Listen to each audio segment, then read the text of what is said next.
സുരേന്ദ്ര, നീ ഇത് കണ്ടോ? കേരള ബഡ്ജറ്റിന്റെ താഴെ വന്നൊരു കമന്റ്, അവന്മാര് ശബ്ദമില്ലാതെ പാറ ഒട്ടിച്ചു കൊടുക്കുമെന്ന്. മുരളിച്ചേട്ടാ ഇത് കണ്ടോ?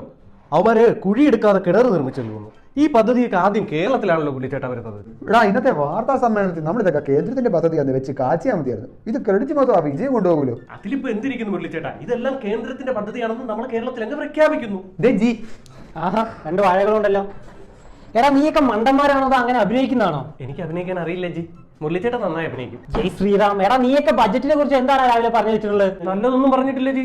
ഞാൻ പറഞ്ഞു ബഡ്ജറ്റ് കേട്ടിട്ട് എനിക്ക് ചിരിക്കണോ കാര്യണോ എന്ന് അറിയത്തില്ല. ഞാൻ പറഞ്ഞത് കേട്ടാ ജി ഞെട്ടും.